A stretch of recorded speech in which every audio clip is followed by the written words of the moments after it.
Ush.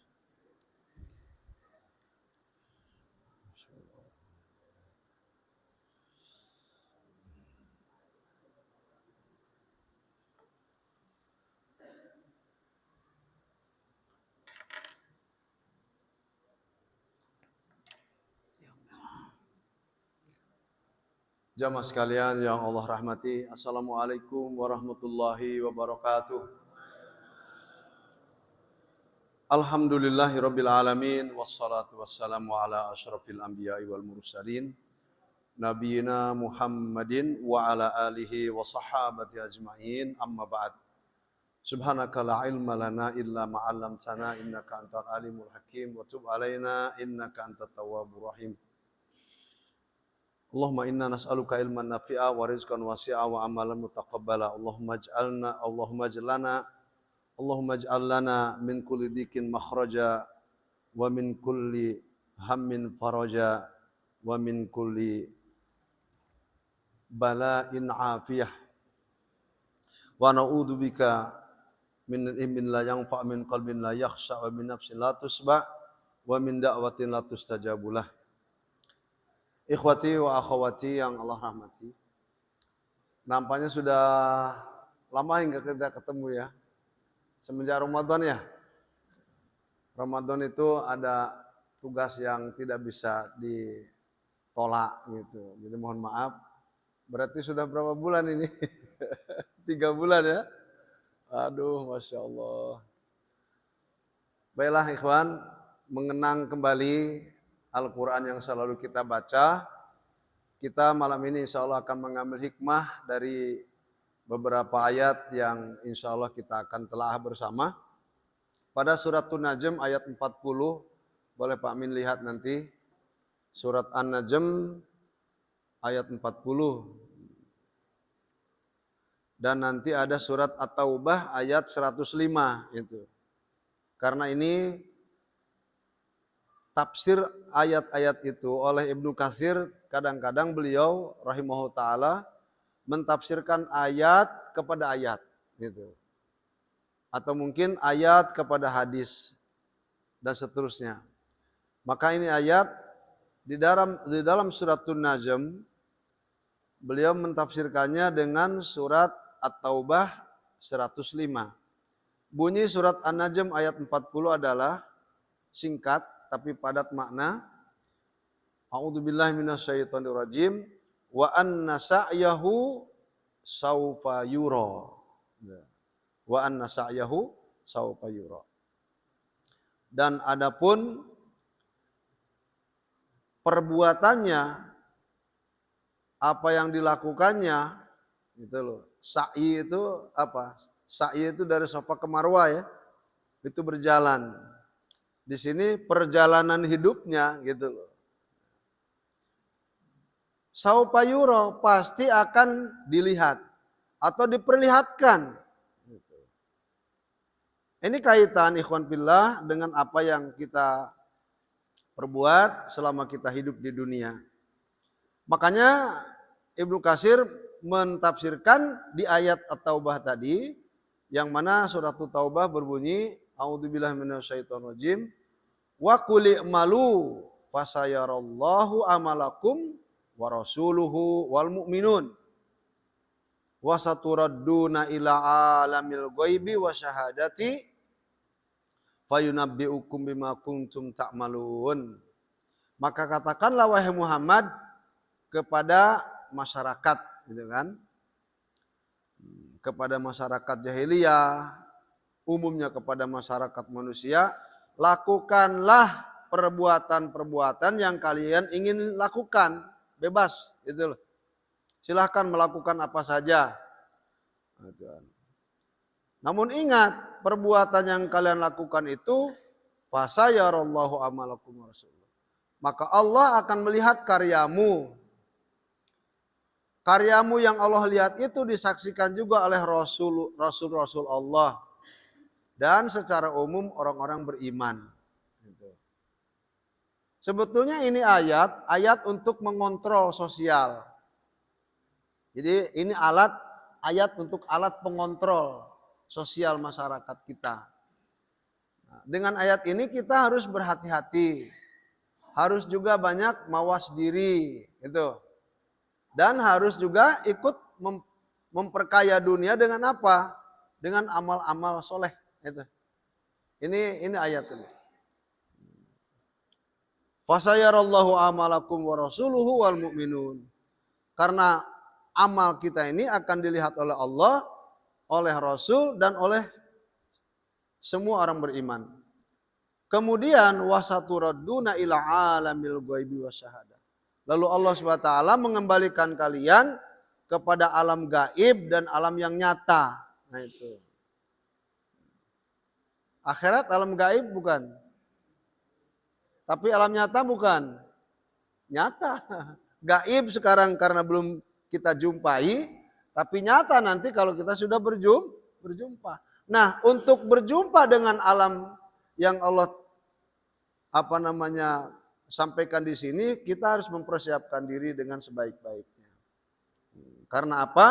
Karena Allah mengatakan fayunabbiukum bima kuntum ta'malun. Karena Allah akan memperlihatkan kepada kalian, gitu kan, amal-amal kalian yang telah dilakukan. Ini ikhwan, Ustadz kemarin itu menelaah sejarah Pak Min. Lalu dipadukan dengan ayat ini. Insya Allah cocok dengan apa yang akan Ustadz sampaikan untuk ditiru. Tapi soal menirunya tentu disepadankan dengan kemampuan. Pertama, barangkali informasi ini pun sudah disampaikan oleh Ustadz sebelumnya atau oleh Ustadz yang lain, nggak ada masalah karena ini ilmu harus diulang-ulang. Pertama nih ikhwan, ayat ini menggambarkan pada kita kelak hamba-hamba Allah kalau sudah masuk ke negeri akhirat, kebanyakan mereka tuh ingin pulang kembali ke dunia. Itu loh. Karena mereka merasa ada penyesalan. Nah, dari hadis-hadis yang Ustadz baca, kebanyakan penyesalan itu terletak pada harta. Penyesalan itu ternyata kebanyakannya dari unsur harta. Sehingga mereka mengatakan, kembalikan aku ke dunia. Niscaya aku akan beramal soleh. Amal soleh yang dimaksud apa? Infak dan sodakoh. Itu.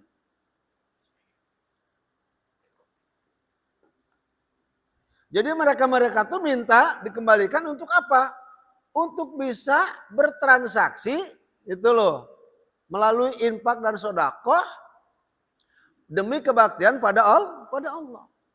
Nah ini gambaran hidup kita. Oleh karenanya prototipe kita di masa lalu tentang keberadaan harta ini, Pak Min. Kok Pak Min lagi ya? Enggak apa-apalah, diwakili sajalah. Selama ini paling yang tahu juga berapa Pak Agus, Pak Haji. Mohon maaf. Karena prototipe kehidupan masa lalu pada masalah harta itu belum banyak dari umat Muhammad yang hidup di zaman sekarang yang menyadarkan diri mereka terhadap kondisi materi. Bahkan kebanyakannya umat Muhammad di akhir zaman gila dunia. Tuh, ini masalahnya. Pertama, di dalam suratul Hadid ayat 11, Pak Min boleh buka, ketika Allah mengatakan,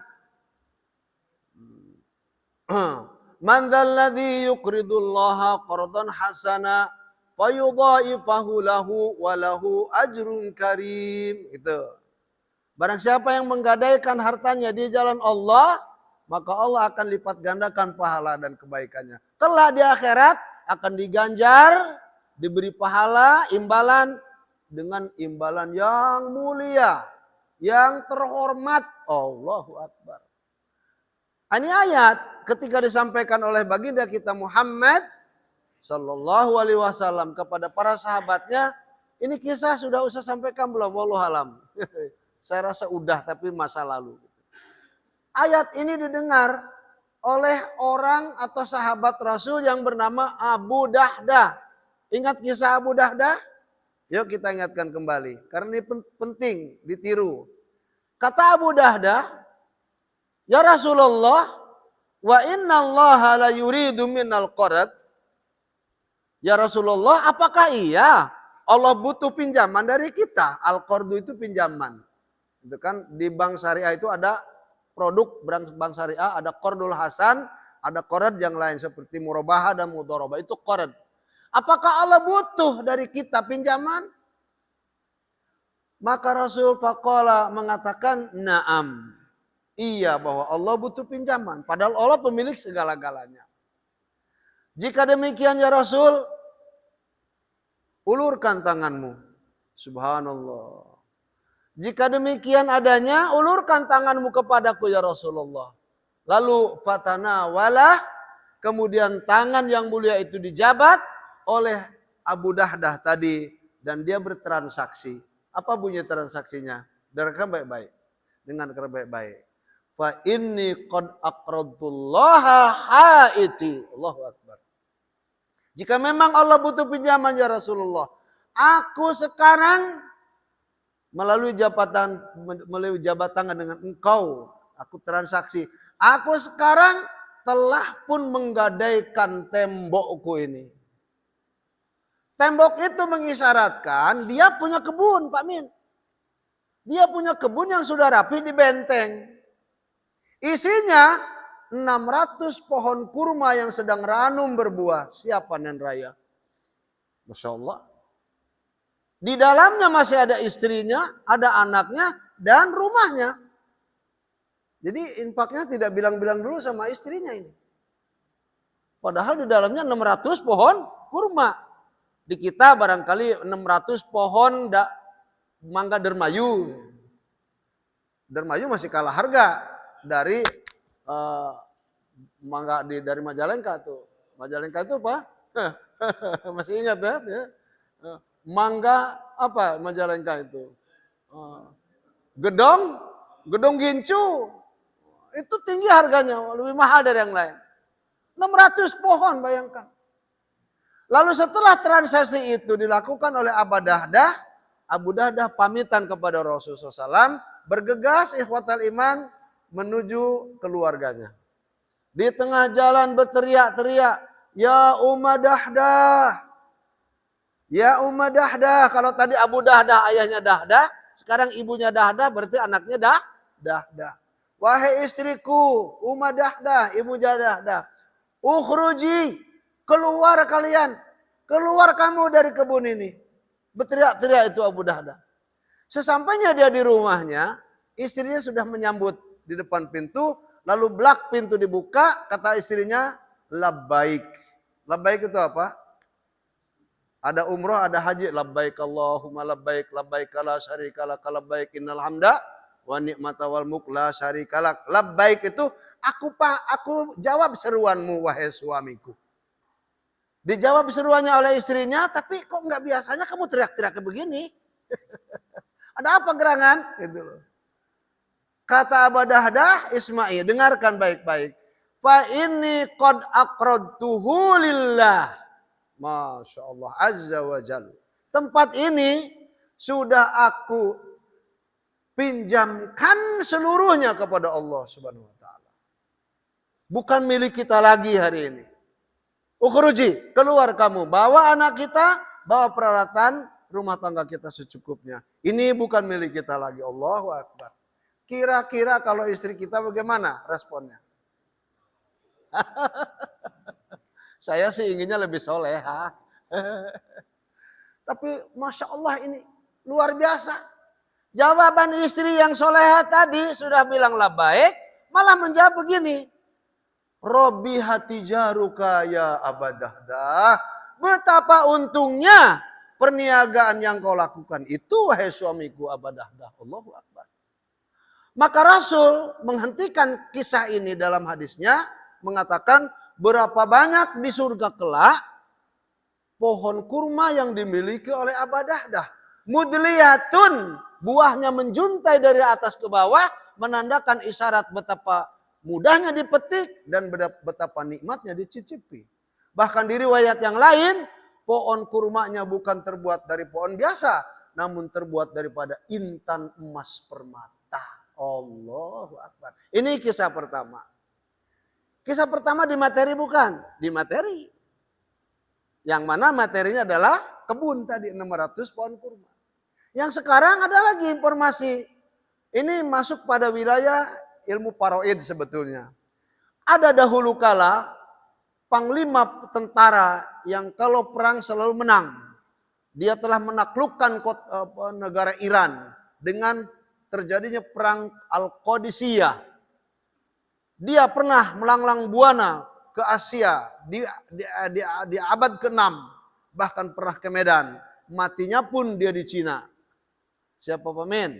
Dia adalah Sa'ad ibn Abi Waqqas. Satu kisah, dia sakit parah. Suatu hari dia sakit parah, Rasul mengerti kalau dia sakit parah, lalu mengunjunginya. Setelah sampai di rumah Sa'ad radhiyallahu an, Rasul mengetuk pintu, mengucapkan salam seperti biasa. Dijawab oleh Sa'ad, "Waalaikumsalam. Engkau bagindaku?" "Iya, silakan masuk." Ketika sudah masuk terjadi dialog. Kata Sa'ad ibn Waqqas mengatakan, "Ya Rasulullah, inni dzu malin katsira. Wala yarisuni illa ibnatun li. Afa atasaddaqu bisulusi mali?" Coba ya bayangkan. "Ya Rasulullah, seperti engkau tahu, saya banyak harta karena engkau telah membagiku harta melalui peperangan." Tentara dulu kalau ikut perang dapat apa? Dua gonimah, dikumpulkannya gonimah dari perang ini, dikumpulkannya gonimah dari perang itu, terus oleh Sa'ad ibn mengumpul menjadi harta yang banyak. Ini dzumalin katsir. Aku memiliki harta banyak. Yang akan mewarisi hartaku itu tidak banyak orangnya, hanya anakku perempuan satu-satunya. Masya Allah. Dalam kondisi begini ya Rasulullah, bolehkah aku bersedekah dengan 2/3 dari seluruh hartaku? 2/3 kalau konglomerat zaman sekarang triliunan. Dulu juga triliunan, Pak. Kalau 3 triliun, berarti kalau 2/3 berapa tuh? Ah, hitung sendirilah. Ya kan? Nah, namanya konglomerat. Sekarang aja konglomerat. Subhanallah, yang namanya oligarki, oligardan itu, wah, duitnya banyak banget. Ratus ribu triliun seorang diri itu. Nah, saat itu Sa'ad mengatakan, boleh enggak saya mensedekahkan dari sejumlah harta yang saya miliki itu 2/3-nya. Kata Rasul, faqala Nabi SAW, la. Jangan, enggak boleh. Kalau tidak boleh 2/3 ya Rasulullah, fasyatru. Fasyatru ya Rasulullah. Setengahnya deh kalau gitu ya Rasulullah. Faqala Nabi SAW, la. 2/2 pun tidak boleh Sa'ad. Niat Sa'ad itu radhiyallahu an kuat. Tidak seperti kita hari ini, mentang-mentang oleh Ustaz bilang nggak usah 2/3, nggak usah setengah, ya udah nggak usah sama sekali. Narik diri, narik niat. Tapi Sa'ad kuat niatnya. Dari 2/3 tidak diizinkan, setengah tidak diizinkan, ya Rasulullah, as-sulus ya Rasulullah. Kalau begitu 1/3-nya saja ya Rasulullah. Faqala Nabi SAW, as-sulus, 1/3 wahai Sa'ad. As-sulusu kasir, 1/3 itu pun sudah banyak. Lalu Rasulullah SAW memberikan arahan berikutnya, ya Sa'ad, wahai Sa'ad saudaraku, innaka intadara warasataka agniya khairun min antadaraha alatan yatakaffafunan nas. Alatan yatakaffafunan nas. Wahai Sa'ad saudaraku, ketika engkau meninggalkan anak keturunanmu dalam keadaan kaya raya, coba lihat, itu kedudukannya lebih baik ketimbang kamu meninggalkannya mereka dalam keadaan miskin, serba kurang. Kalau sabar dengan kemiskinan dan kekurangan, tidak minta-minta sama orang. Tapi kalau tidak sabar, mereka meminta-minta pada masyarakat. Enggak boleh begitu, kata Rasulullah SAW. Itu arahan Rasul kepada Sa'ad ibn Waqqas. Luar biasa. Baik, Bapak sekalian, ikhwan yang dirahmati Allah. Dari kisah pertama dan kedua, kita ambil hikmahnya. Yang ketiga, ikhwan, kisah pada Abu Talhah. Abu Tolha ini konglomerat juga. Ini konglomerat yang ketiga ini. Tapi tidak termasuk oligarki ya. Ini nggak ada bahasa oligarki dulu itu. Nah, konglomerat yang ketiga itu adalah Abu Tolha.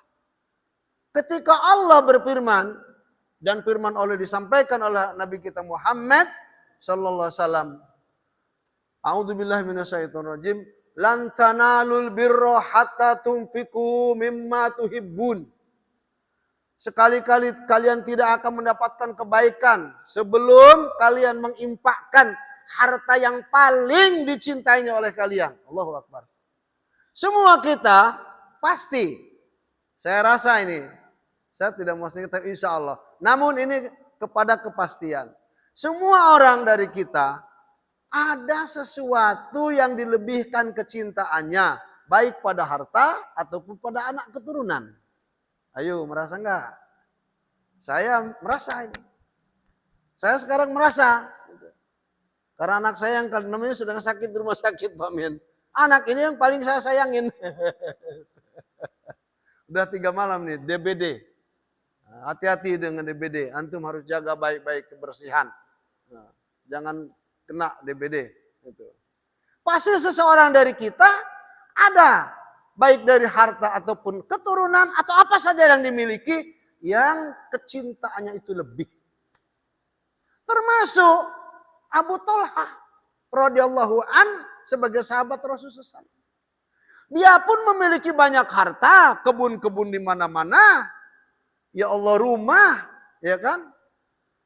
Dan beliau memiliki kebun yang di dalamnya ada sumur yang bernama Bairuha, kebun Bairuha, itu harta yang paling disayangin, disukai oleh Abu Tolha.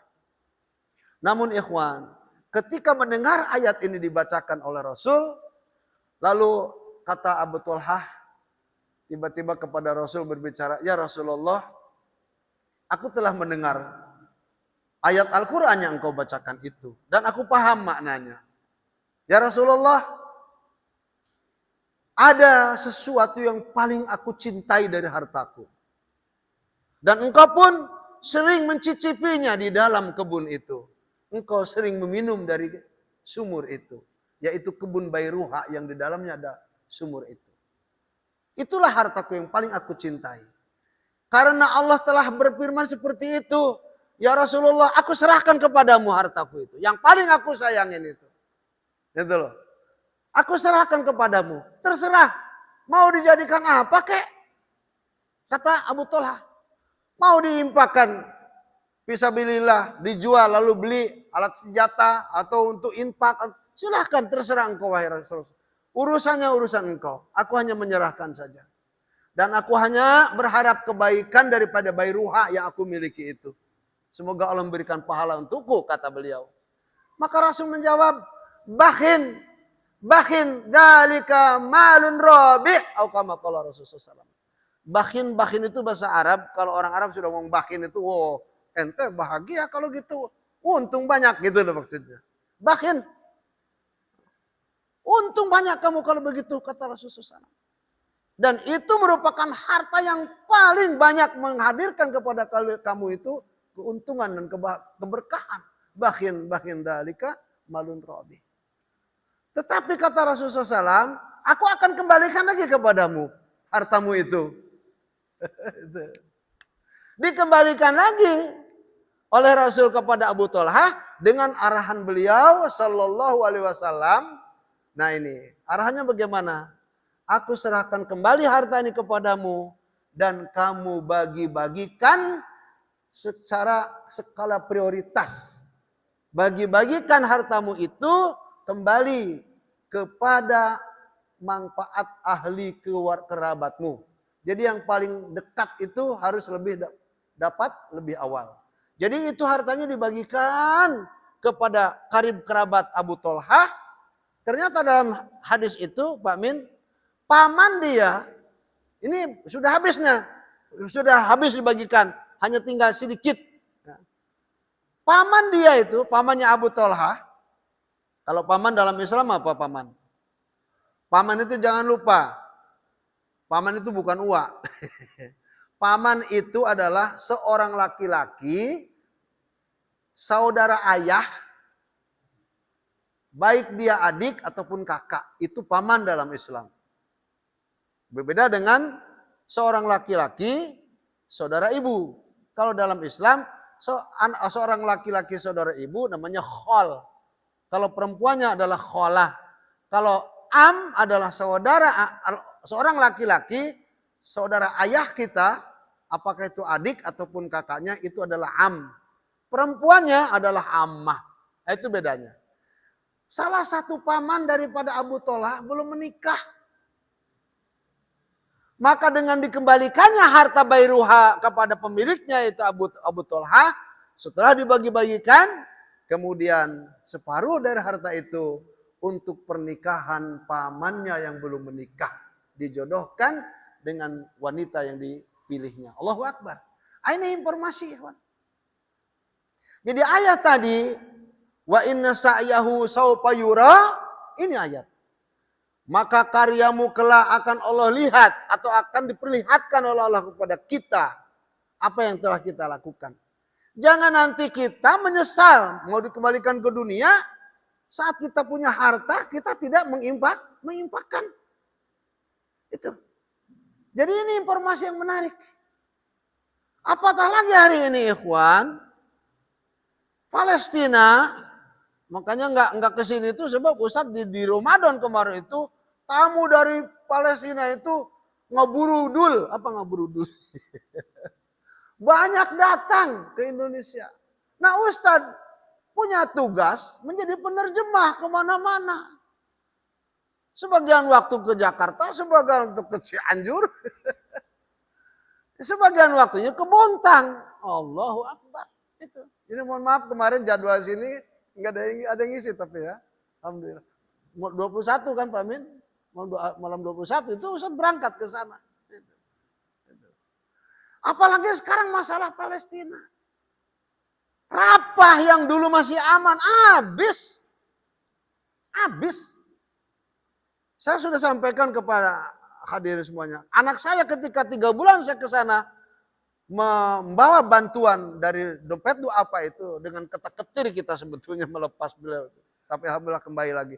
Waktu terjadi ceasefire, 4 hari gencatan senjata, alhamdulillah itu bisa memasukkan 13 kontainer dari pintu Rafah menuju Gaza. Dan orang-orang yang datang ke sana tuh jangan harap bisa masuk ke Gaza. Yang di luar tidak bisa masuk, yang dari dalam tidak bisa keluar. Itu seperti itu. Nah hari ini ikhwan, jika kita orang-orang yang kena kesentuh dari ayat yang Ustaz sampaikan, dari hadis yang Ustaz berikan tadi, coba kita sisihkan. Harta kita berapapun jumlahnya, pada lembaga apa yang mungkin bisa masih menjunjung tinggi kejujuran, alhamdulillah mercy kita masih memiliki trust, gitu. Masih memiliki kejujuran itu. Dan alhamdulillah Pak Min, hari ini melalui datangnya kawan-kawan dari Palestina, kita alhamdulillah diberi kembali lahan di pusat kota Gaza 5.000 meter.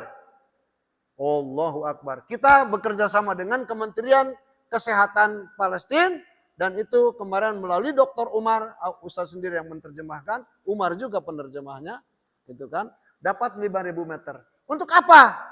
Untuk kita bangunkan RSIA. Apa RSIA itu? Rumah sakit ibu dan anak yang sangat dibutuhkan. Kapan itu akan kita bangun? Ketika damai Palestina dan siap kita akan membangun kembali. Adapun rumah sakit kita yang hancur sekarang, kalau masih bisa direhab kita akan rehab, kalaupun tidak kita akan runtuhkan, kita akan bangun kembali. Allahu Akbar.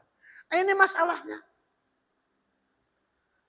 Kemudian ikhwan, jika ada para ustadz, para kiai, katakanlah orang-orang yang siap menyampaikan informasi seperti ini, malah kita jangan mengurung diri dengan kekikiran. Jangan malah kita mengisolasi dengan sifat-sifat egoisme yang tinggi. Jangan malah kita berpangku tangan, mangsa bodoh teuing istilahnya. Lu, gue. Ini tidak boleh terjadi. Hari ini bangsa Palestina, ikhwan, dalam sebuah hadis yang sahih, jika Palestina belum damai, maka seluruh dunia tidak akan mengalami kedamaian. Namun jika Palestina damai, maka seluruh dunia akan mengalami kedamaian. Kenapa? Karena Palestina akan menjadi ibu kota kita umat Islam yang beriman pada Allah. Bukan di IKN. Palestina itu rujukan umat. Bahkan kita di akhir zaman akan berbondong-bondong digiring oleh Allah SWT. Kemana Allah menggiring kita? Menuju Palestina. Tanah para nabi. Ditambatkannya semua kendaraan para nabi di sana. Termasuk Nabi kita Muhammad Sallallahu Alaihi Wasallam ketika akan mi'raj ke langit. Bigalnya itu, buruknya itu ditambatkan di tempat para nabi menambatkan kendaraan mereka dari bigal ataupun dari kuda. Itu begitu. Jangan malah kita mengurung diri, ya kawan. Jangan ada informasi seperti ini, malah kita, ya Allah, menghambur-hamburkan harta. Malah kita menjadi orang-orang yang lari dari kenyataan. Bahkan mereka persis seperti Rasul mengatakan, walau kana li ibni Adam wadiyan. Coba lihat, ini dahsyat ini, bahaya ini manusia. Lau kana li ibni Adam wadiyan, jika anak Adam itu punya 2 wadi. Wadi itu apa wadi? Ada saya lihat, siapa tuh tadi, merek sarungnya Wadimor. Wadi itu apa wadi? Wadi itu situ. Di Cilengsi ke sana itu ada situ Tunggilis namanya. Kedalamannya 9 meter, luasnya 35 meter. 35 hektar. 2 hektar di tengah-tengahnya pulau. Sudah ditanami jati dan kebun apalah itu. Karena saya pernah ada tugas di sana itu. Di Wadi, bukan Wadimor ya. Di situ Tunggilis itu. Jika anak Adam itu, Bapak sekalian, punya 2 setu, yang mungkin luasnya lebih daripada setu Tunggilis, dalamnya pun mungkin tidak sama dengan setu Tunggilis. Jika manusia punya 2 wadi, yang isinya intan emas permata, coba lihat Pak Agus, labtago salisan, pasti manusia itu akan mencari wadi ataupun kolam ataupun setu yang ketiga. Yang isinya sama, intan emas permata. Sekarang saya akan bertanya sama kawan-kawan. Sekarang ini kejadiannya sudah apa belum nih masalah ini? Tentunya pada orang-orang yang di atas. Ya Allah, mereka beribut. Untuk apa? Untuk masalah materi. Untuk masalah materi. Persoalan politik, dia punya politik istilahnya dinasti kayak mangsa bodoh. Enggak ada di Islam itu enggak ada dinasti, materi, kegila-gilaan terhadap dunia. Itulah tadi. Manusia jika punya 2 kolam isinya emas, dia akan mencari kolam yang ketiga. Wala yamla'u jawfa ibna Adam illa turab. Padahal anak Adam itu kalau mati, Allahu Akbar, dia makan tanah. Ditutup tanah, makan tanah. Makanya hadis ini penting buat kita pahami. Karena betapapun begini, kondisi hamba-hamba Allah anak Adam ini, Allah masih sayang sama kita. Allah masih membuka taubat mereka yang kikir. Allah masih membuka taubat mereka yang gila harta, gila dunia. Allah masih membuka taubat mereka orang-orang yang subhanallah egois terhadap materi. Wa yatubullahu ala man taba. Wa yatubullah ala man taba, dan Allah Subhanahu wa taala akan memberi taubat pada orang yang ingin dan mau bertaubat. Semoga ini yang harus kita tunggu dari mereka-mereka yang tergila-gila dengan dunia. Wallahu a'lam bishawab. Ikhwan, azan jam berapa ini? Jam 7. Alhamdulillah masih ada 11 menit. Ikhwan, masih dalam materi. Ini merupakan hasil pemikiran umat Islam pada masa lalu yang harus kita tiru sekarang. Kita hari ini sedang dilanda resesi dunia. Resesinya bukan hanya materi, perpolitikan, dunia sosial, budaya, habis. Pendidikan apalagi. Pendidikan di nasional sekarang dimasukkan unsur-unsur seksual, unsur-unsur kesyirikan oleh Menteri Nadiem Makarim itu. Padahal kemarin dapat nasihat dari anak kecil itu, Nadiem Makarim itu. Bapak kenapa? Bapak sering menggonta-ganti kurikulum. Ya kan? Kurikulum sering gonta-ganti sama dia. Sebentar lagi akan diganti lagi kurikulumnya. Dimasukkan unsur-unsur seksual ke dalam. Makanya kemarin itu ribut di DPR. Mempersoalkan tentang pendidikan. Nah hari ini ikhwan, kita harus betul-betul menyadari. Resesi ini bukan hanya ekonomi. Universal resesinya. Ya ekonomi, ya pendidikan, ya tingkat sosial, semua kena. Saya melihatnya dari mempelajari sejarah yang paling indah dan paling bisa masuk akal untuk kita hidupkan kembali peradaban pasar. Makanya dulu saya pernah bilang, andaikan saya menjadi menteri perdagangan, yang sekarang ini menteri perdagangannya masih dijabat oleh ya kawan dekat saya juga. Zulkifli Hasan itu kawan dekat itu waktu di Lampung itu. Kan dia orang Lampung kan. Sekarang dan saya berkali-kali ketemu lagi di gedung MPR, DPR itu atas undangan dia, gitu kan. Nah sekarang kita harus menghidupkan segmen pasar. Dulu saya bilang kalau saya jadi Menteri Perdagangan, saya akan stop itu perizinan yang namanya Alfamart, Indomaret, dan apalah yang Maret-Maret itu. Karena itu bisnis konglomerat untuk memperkaya diri mereka. Yang hancur siapa? Perdagangan rakyat kecil. Habis Pak. Kalau di pasar Alfamart enak, belanjanya dingin. Harganya murah. Murah dari mana? Banyak penipuan di dalamnya.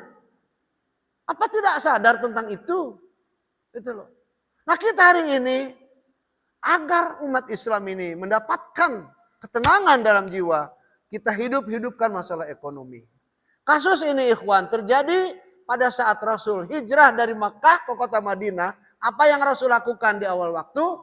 Ta'akha baina al-muslimin. Rasul SAW mempersaudarakan antara orang-orang Makkah dengan orang Madinah. Terkenal dengan muhajirin dan ansor. Ini muhajirin, ansornya di mana? Tuh di Cilengsi masjid saya sudah bangun namanya Al Ansor. Saya membangun masjid di Al Ansor 20 kali 25 loh Pak Min. Tuh, tapi peruntukannya untuk mantan napi dan keluarganya. Saat di sana tuh alhamdulillah. Jadi sekarang kita hidupkan itu. Dari unsur ekonomi itu. Dari pangsa pasar. Melihat daripada sejarah yang telah berlaku, pada orang yang telah dipadukan hatinya, muhajirin dan ansor. Rasulullah SAW memadukan hati satu orang saja nih yang saya sampaikan. Abdurrahman ibn Auf radhiyallahu an dipersatukan hatinya dengan Sa'ad ibn Ar-Rabi'. Sa'ad ibn Ar-Rabi'. Apa kata Sa'ad ibn Ar-Rabi'? Ya Abdurrahman bin Auf, kami sadar engkau orang Makkah kesini hanya atas seruan jihad. Di Makkah kamu punya nama yang mulia. Di Makkah kamu punya harta. Tapi di sini kamu lontang-lantung. Karena Allah dan Rasulnya telah mensatukan hatimu dengan hatiku, kata Sa'ad ibn Ar-Rabi'. Dengar baik-baik wahai Abdurrahman. Aku ini banyak hartanya. Separuh dari hartaku aku berikan kepadamu. Konglomerat lagi itu Pak, 4 orang ya. Tadi itu Abu Dahdah, terus Sa'ad ibn Waqqas, Abu Tolhah, yang terakhir Sa'ad ibn Ar-Rabi'. Aku ini konglomerat, separuh dari hartaku silakan ambil. Dan aku punya 2 istri, ayo. Aku punya 2 istri. Silahkan kau pilih yang tercantik dari 2 istriku itu. Lalu aku ceraikan dan kamu nikahi setelah habis iddahnya. Silahkan saudaraku. Aku tidak peduli kepada aku yang miliki hari ini. Karena Allah telah mengatakan seperti itu dan Rasulnya. Dan Rasul telah memadukan hatiku dengan hati kamu. Ambil separuh dan istriku ambil 1 yang paling cantik. Lalu apakah tiba-tiba Abdurrahman mengambilnya? Tidak, Abdurrahman punya harga diri, dia orang terhormat di Mekah. Dia punya harta yang melimpah. Dia adalah pimpinan kaum dari Auf itu. Dia pimpinan kaum. Tetapi dia bilang hanya mendoakan ikhwan. Jadi kalau kita diberi oleh seseorang itu doa. Saya tidak butuh hartamu, apalagi istrimu. Jauh untuk saya ambil. Bahkan saya mendoakan, barakallahu fi amwalika wa ahlika. Bahkan aku mendoakan semoga Allah tetap memberikan kepadamu keberkahan dan kepada keluargamu, istrimu maksudnya. Walakin tetapi dullani ala suq. Aina suq? Tapi tunjukkan di mana pasar itu berada. Pasar yang masih aktif. Fihi tijarah. Pasar yang masih di dalamnya ada jual beli. Tunjukkan kepadaku di mana pasar itu berada. Kamu hanya ingin pasar.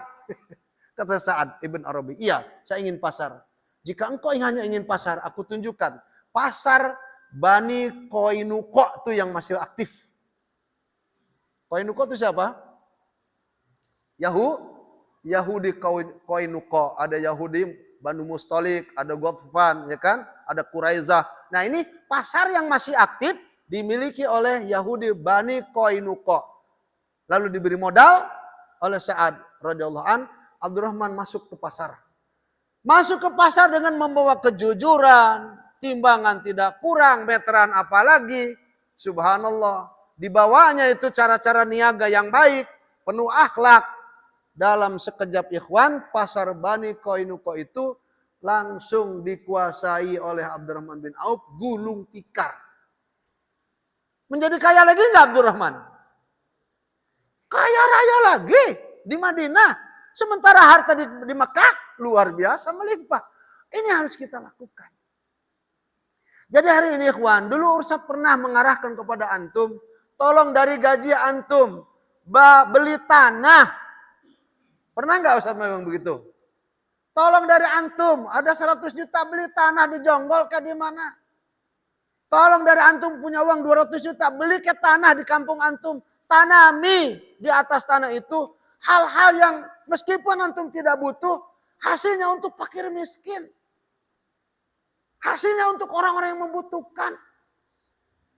Katakan kita tidak butuh durian karena sudah usia. Tapi saya masih doyan durian itu.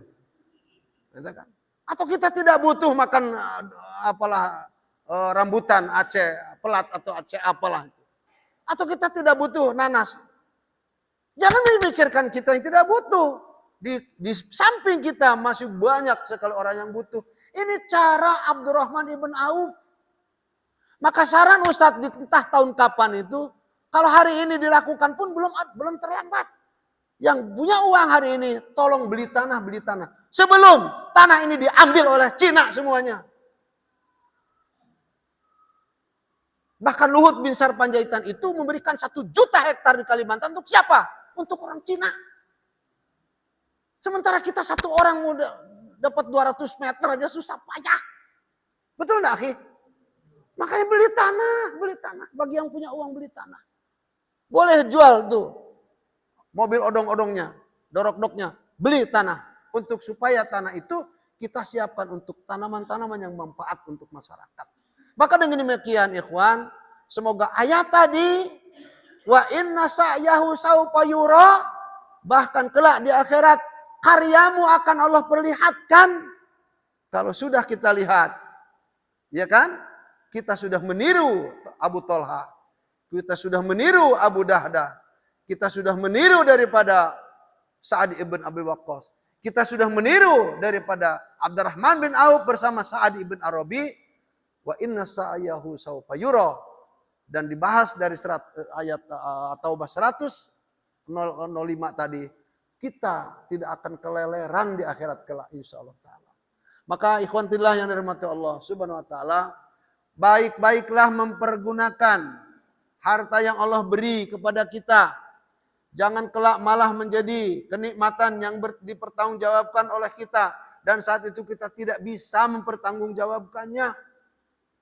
Maka sebelum segala sesuatu terlambat, ikhwatal iman, mari sama-sama kita saling memberikan nasihat satu sama lain agar nikmat dan karunia yang Allah berikan pada kita ini betul-betul kita letakkan pada jalan Allah Subhanahu wa taala. Itulah ikhwatal iman yang dapat saya sampaikan. Enggak usah ada pertanyaan ya, karena sudah mau azan. Iya. Pak Agus sudah mau azan ya? Insyaallah. Jazakallahu khair atas semua perhatiannya. Mari ikhwatal iman kita berdoa pada Allah Subhanahu wa taala. Semoga Allah Subhanahu wa taala tetap sayang sama kita, mengampuni dosa-dosa kita, memperbaiki semua karya dan perbuatan kita, memberikan kepada kita kesempatan bertaubat, dan semoga Allah SWT merahmati kita semuanya. Amin. Ya Rabbal Alamin. Rabbana taqabbal minna, innaka antas samiul alim, wa tub alaina, innaka antat tawwabur rahim. Rabbana atina fid dunya hasanah, wa fil akhirati hasanah, wa qina adzabannar. Allahumma ighfir lana dzunubana wa li walidaina, warhamhuma kama rabbayana shighara. Wali ahlina, wali duryatina, wali banatina, wali auladina, wali ikhwanina, wali akhawatina. Allahumma gfir lil mu'minina wal mu'minat, wal muslimina wal muslimat, al ahya'i minhum wal amwat. Rabbana atina fid dunya hasanah, wa fil akhirati hasanah, wa qina adzabannar. Aqulu qouli hadza, subhanakallahumma wa bihamdik, asyhadu an la ilaha illa anta, astaghfiruka wa atubu ilaik. Wassalamualaikum warahmatullahi wabarakatuh. Wassallallahu alaihi